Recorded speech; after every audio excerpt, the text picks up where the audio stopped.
All right. Hello, everyone. Happy Monday. Welcome to your weekly market check-in here with myself, Greta Wall, I'm your host, and I'm joined by Derrick Oldensmith, the head trader at T3 Trading Group and the leader of T3 Live's Pro Desk, a virtual trading floor. Before we get into any market-related discussions, here is a quick a disclosure of Derrick's current positions as of our recording here today. Again, he is the head trader at T3 Trading Group. So just for disclosure purposes. We're just looking for a market update from a professional trader here today, Derrick. Lots going on after Friday, the weekend, and then today, this Monday. So first off, how is your trading day going so far? It's going okay. I mean, I'm pretty short, so I did really well on Friday, obviously, and then the market's gapping up today, so giving back some of those gains, which is part of how it works. We had hit extreme oversold territory as we were getting into Friday's low, so which is basically where we closed. So not surprising at all to see that the market is bounced back a little bit today. Especially given the fact that Trump has kind of already reversed course on what he said that brought the market down. But I mean, that was kind of obvious that was going to happen, right? I think that everybody knew that. So the big question that I was asking myself, even as we were moving down on Friday, that I'm still asking myself right now, is what has changed? The answer to that is absolutely nothing. Absolutely nothing changed. Friday. Nothing changed on Friday. Trump came out and said that maybe on November 1st, they'll put 100% tariffs on China.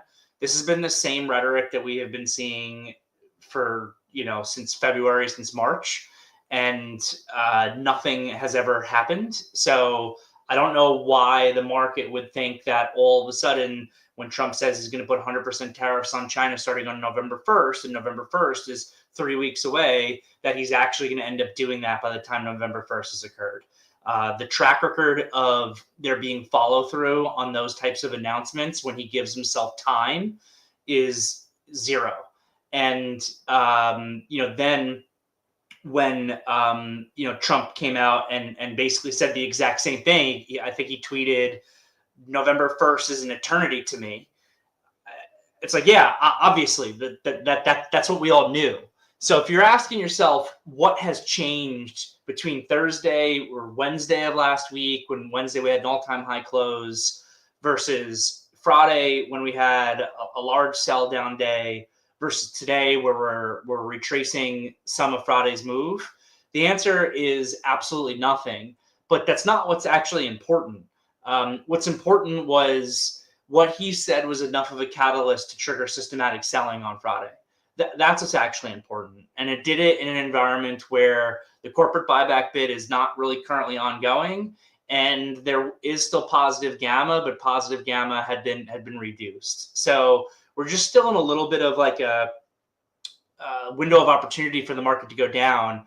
The interesting part about Friday's move, based on all the statistics that I've read over the weekend and the research I did this morning, for anybody who likes to follow flow of funds information, which is a big thing that I look at and I think has become really key to success in trading at this point, is that even at Friday's low, we were only actually starting to begin to get to the point where larger systematic selling could actually trigger.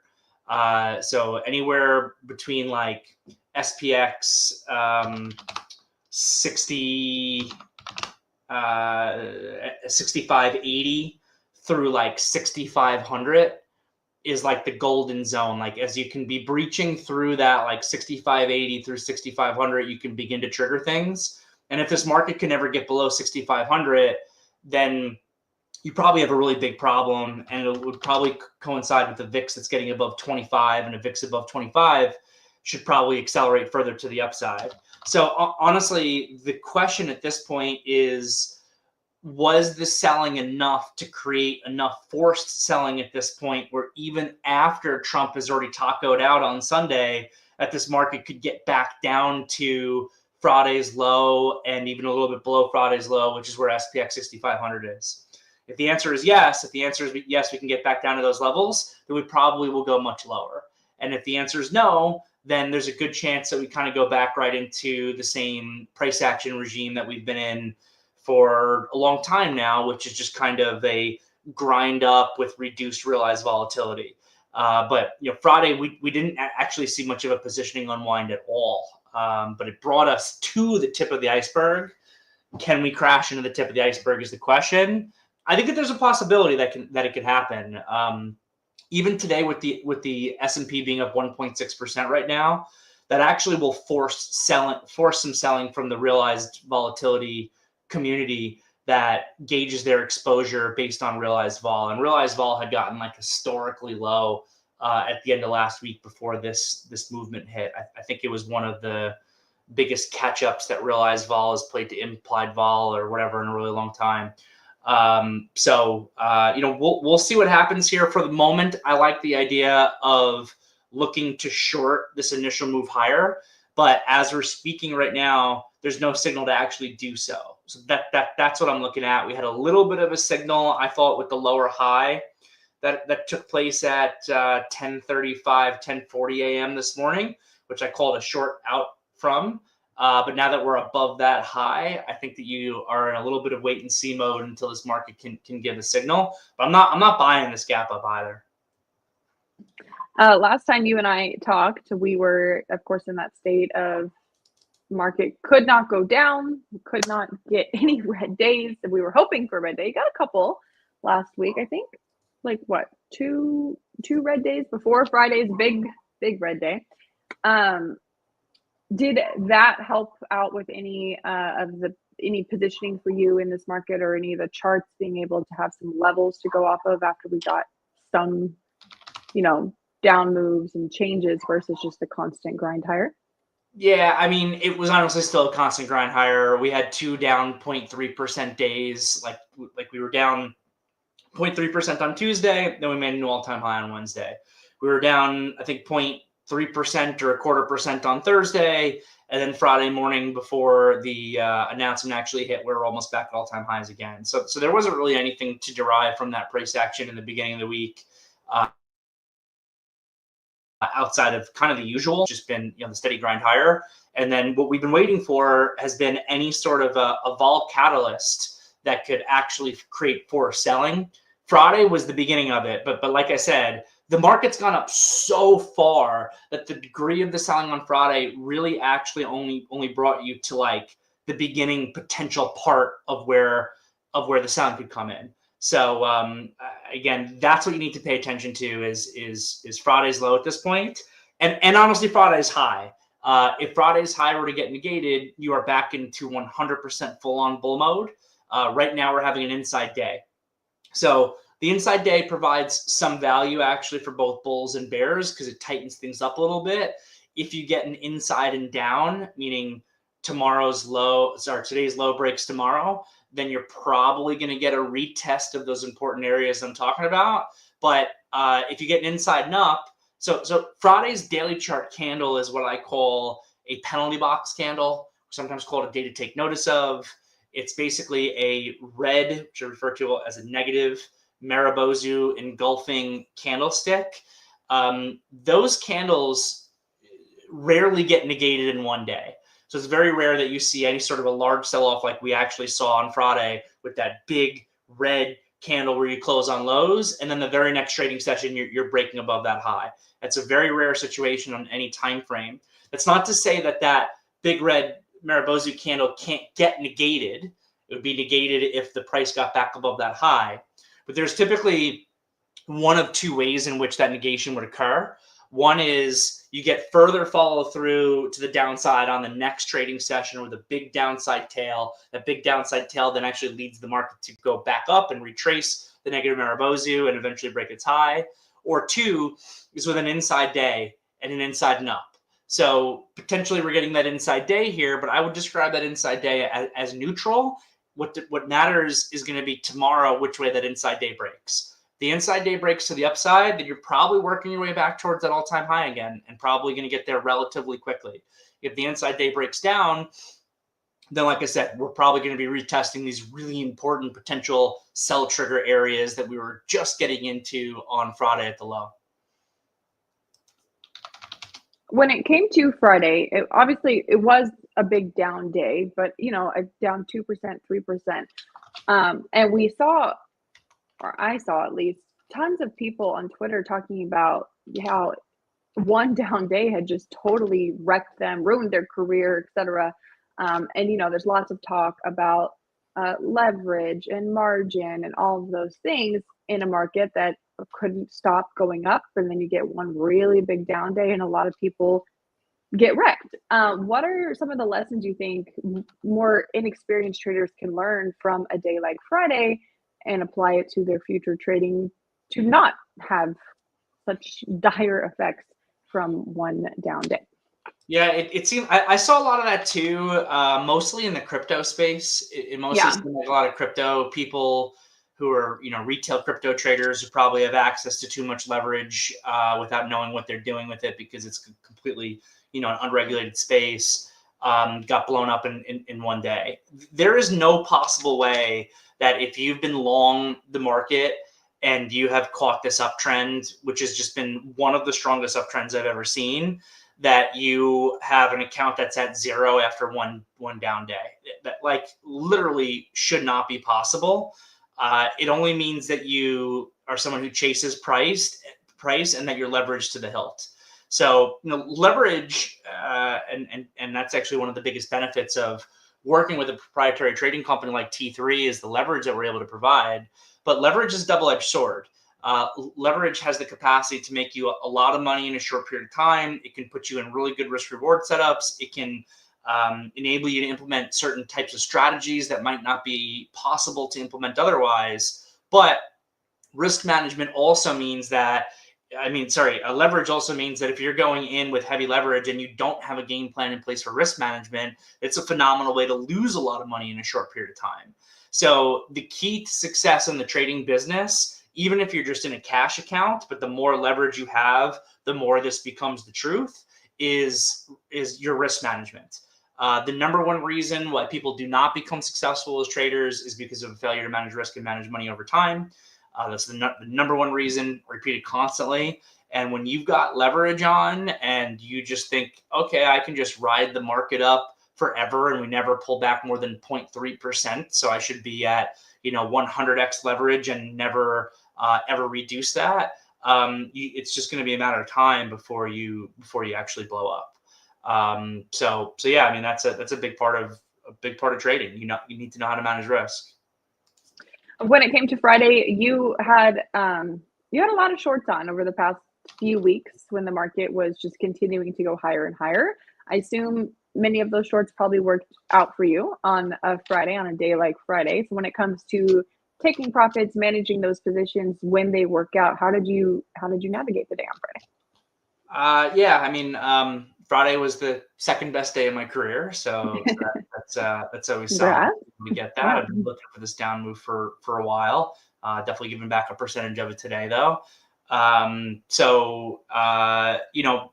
key to how you manage that and stay level-headed, whether your P&L is very negative or very positive, is to have good game plans and consistently follow them. I really think that is the key to success. So I tell traders on my team this following series of statements all the time, but I always think it's worth repeating. And it's something that anybody who's newer in the business really wants to ingrain in their head. The goal of being a trader is to be what we call consistently profitable. That's the goal. No one makes money in every day or every trade. The goal is to be consistently profitable and make money in the long run.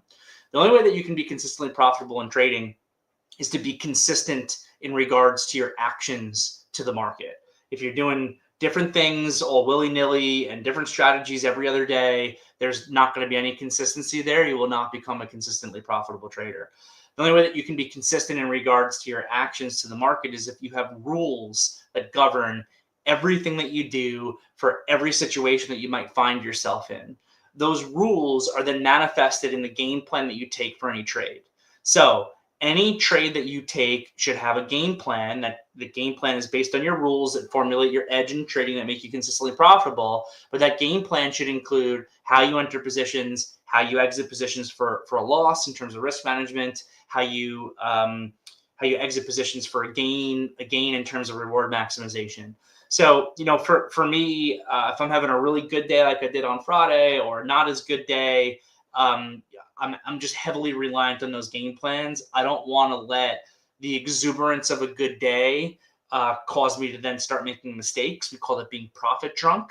And I don't want to allow, a bad day where I could get in my own head because my P&L doesn't look good to, compound mistakes. So what I become very, very reliant on, especially on those really good and really bad days, is the preset game plans that I've already developed, because those game plans are actually what creates the consistency. It's what keeps me level-headed over time, and it's what can enable me to be a consistently profitable trader. All right. Last time we talked, OpenAI and AMD had just announced their big partnership. Today, it's OpenAI and Broadcom. So OpenAI now has, announcing massive commitments with NVIDIA, Oracle, AMD, and now Broadcom being the next AI chip maker. What's your thoughts on this latest move in the AI/chip maker space and what it means for Broadcom as a stock? Sure. I mean, another day, another AI deal. Yeah. AI is the entirety of the stock market. It's the vast majority of the stock market gains for this calendar year can be attributed to names within the AI space. And it seems like we literally get an AI deal every single day. Can OpenAI even follow through with these commitments that it's made to all these different companies? At this point, that's very questionable. It seems like they lose a tremendous amount of money, so they're going to have to raise a tremendous amount of money to be able to follow through on any of the spend that they're discussing. For the moment, the market upticks on every AI deal. I think at some point that's going to change. I can't time that, though. There's no way that I can time that. But you need to pay attention if you're a trader, because like I just said, AI is the entirety of the stock market right now. You need to pay attention to, does a time come when the next AVGO, OpenAI news hits, or whatever the next deal is, where those stocks don't go up in the way that they had been previously, and the market just getting tired of it? Because that, I think, could be the real signal for the end. It's like one of my favorite signals in trading, just generally speaking, is when a market can't continue to move higher on good news or can't continue to move lower on bad news. That's time to come the other way. So obviously, AVGO being up 10.5% as we're having this conversation means that time is not yet. They are still buying these things up when they are announcing deals, even with everyone talking about how it's a bubble and there's circular financing and all this stuff. Everybody says it's a bubble, so go buy it. That still seems to be where we're at. I'm of the thought process also that it's a bubble. And similar to what Jeff Bezos said, I don't think that's necessarily a bad thing. This is part of the process of new technologies coming online. We saw the same thing with the internet bubble and the .com bubble. When it actually burst, the internet still became everything that anyone could have ever thought that it would have been back in 99 and 2000. But those companies, many of them, they don't exist today, and they got destroyed. So, for me, when it comes to the AI trade, it's not a question of, is AI going to revolutionize the world? The answer is undoubtedly yes. It's already having a large impact on my life. I would say 80% of the time when I would previously Google something, I am now using an AI. Typically, I use Perplexity. I think Perplexity is great for anything that is finance related. And it's just so much better, and it's so much more efficient. The new Sora 2, what they're able to do in that space now, I think is going to revolutionize advertising. I think it's going to revolutionize the way that Hollywood does business. So all of this AI is going to create a lot of symmetries for business. The question is, will it create symmetries at the trillions of dollars worth of spend that's currently going into it? And honestly, my current thought process is no. I don't see how it's possible with that degree of spend that it's going to be able to catch up to it. And currently, everything I'm using, I'm getting 100% for free. I'm messing around making videos on Sora. I'm using Perplexity to ask questions for market related research. And I'm not paying a penny for that. And it's all coming at a loss to these companies. I saw that every time I make one of those fun little AI videos on Sora, that OpenAI loses between $1 and $3. And that's just 100% a bleed out. They don't care, though. They care about the growth. But at a certain point, it circles back to what we saw with Meta and the metaverse. At a certain point, does the market start to just get tired of all of the spend, all of the circular financing without the revenue really coming in to back it up? I almost describe Sora as like an NFT moment.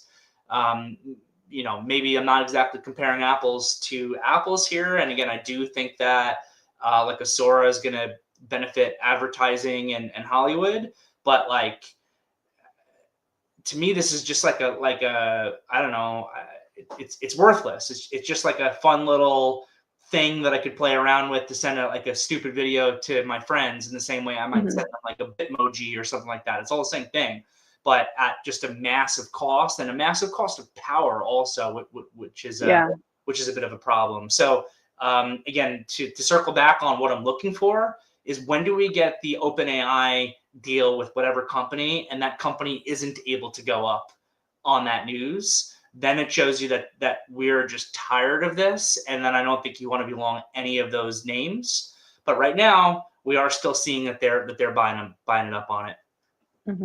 I've made that same Meta and the metaverse analogy a lot in talking about AI and this market, and that's kind of the what to watch is, like you said, when they stop getting rewarded for spending so much money on AI.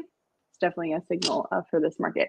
All right, I have to ask you about earnings season, because the official, quote unquote, official start is tomorrow morning. JP Morgan Chase, Wells Fargo, Goldman Sachs, Citigroup. Those are your big banks reporting in the morning ahead of the open. Wednesday, we'll get Bank of America, Morgan Stanley. And then some others peppered in there, like United Airlines is this week, Johnson & Johnson tomorrow morning, et cetera. But, our typical kind of slow start with the financials being the focus. Any of the financial names, are you looking at any of those for any earnings plays, looking at the charts, and then overall earnings expectations for this Q3 earnings season? So the financials are going to be a little bit interesting. If you see some of these companies that I think like Jamie Dimon has referred to in the past, like shadow banking companies, like a OWL as an example, or I'm trying to remember the Ares symbol, ARES, or even if you look at like Jefferies, Jefferies Financial Group, symbol JEF. These stocks have been getting absolutely destroyed. Some of that is related to their exposure to, I can't remember the name of the company, First something, that was doing the shady car loans that imploded. So some of that I think is related to that exposure. The question when it comes to the banks is that contagion something that can spread further beyond these handful of companies that seem to be more exposed to, like, I mean, you've seen all these statistics come out, and this gets into a completely different topic of the two economies that are ongoing right now. You have the AI economy, and you kind of have the everybody else economy, and the everybody else economy is doing very poorly. But if anything, the AI economy is actually masking it in many ways because people have a positive wealth effect, so they're continuing to spend. So it's making it so that the regular economy doesn't look as bad as it actually is. But you're starting to see things like, there was a stat out, I think, a week ago that showed that credit scores in the United States just had their biggest dive on average in 20 years or whatever the number was. You're seeing car loan repayments kind of fall off, and that led to the implosion of that scam company that's bringing down these Jefferies type names. I saw chatter on Friday that Carvana might have some exposure to some bad loans, and Carvana was particularly weak on Friday, and it's not really it's up 2% today, but it's not really snapping back nearly as well as the market is. The question is, can you get any contagion on that type of stuff into the big banks? And honestly, my general thought process is no. I think that the banks are going to be fine, the big ones, JP Morgan's, Bank of America's of the world. But it'll be interesting to see what their reports are. The banks are always a little bit of a slow start to earnings season also. Keep an eye on XLF. XLF just broke down through 53. So recapturing 53 would be important for it. It's still below that right now. And 54 is the breakout level. So we'll see how those reports look. All right. And then in this market, we got a big down day on Friday. We're getting a big bounce back today. Any charts that you are looking at as a trader that interest you for trades? And we can pull up charts if you want, but if there's not any particular, then. Yeah, I mean, I'm just super macro focused with at the index level, which is what we discussed. So you're getting the inside day build out today. Do we get an inside and up that gets this market back up? Do we get the inside and down that gets this market back down to Friday's low? Sitting around Friday's low and a little bit below it are some very, very key systematic triggers that could lead to significantly more selling if we can actually hit those levels. So, and I think everything that you do is based off of that. Probably any name that you're looking at right now is going to move based on the answer to that question of the index level, with the exception of the other one that's just really interesting, just continues to be some of these meme stocks that are incredibly unstoppable. I'm looking at RGTI up another 18% right now as we're having this conversation. Or you got like the rare earth stocks, this USAR is up 23% on the day, or Quad U is up 20% on the day. I mean, these companies barely have businesses, no revenue companies that barely have businesses that are up like hundreds of percents here. So that's just the other side of the market that is worth watching. And honestly, one of the biggest bull takes that I was making on Friday was that those names weren't down enough. Like when you really hit the market down the way you did on Friday, there's a real unwinding of risk. Then these meme stocks that are up hundreds of percent should have been down 20% plus on Friday.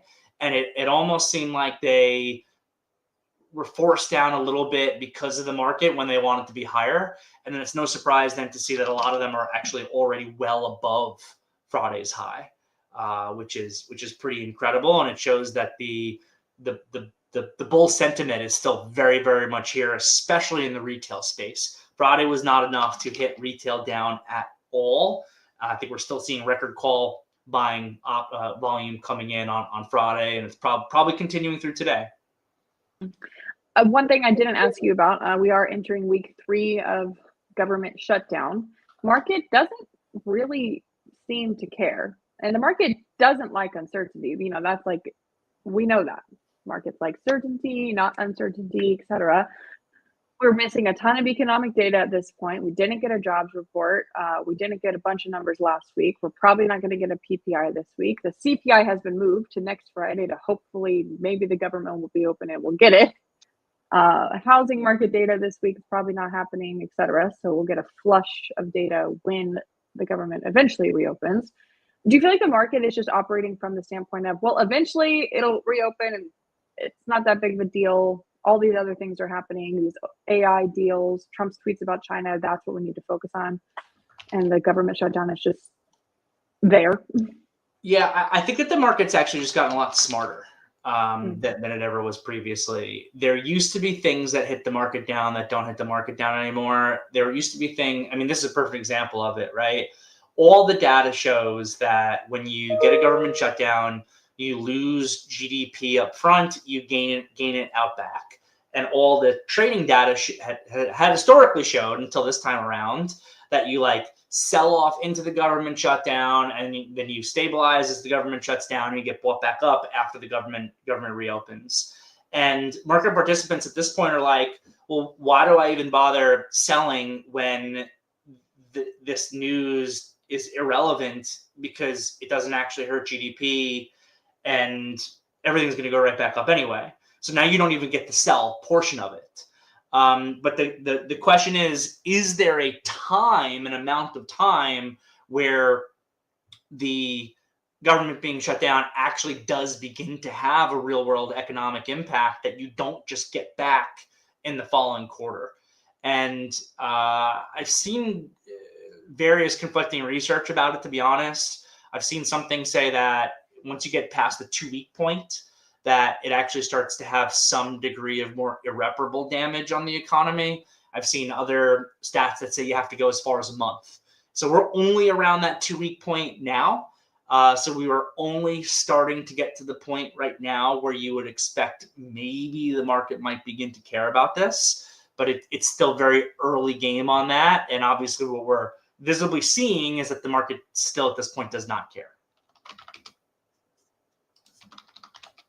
Sorry, I was muted. All right.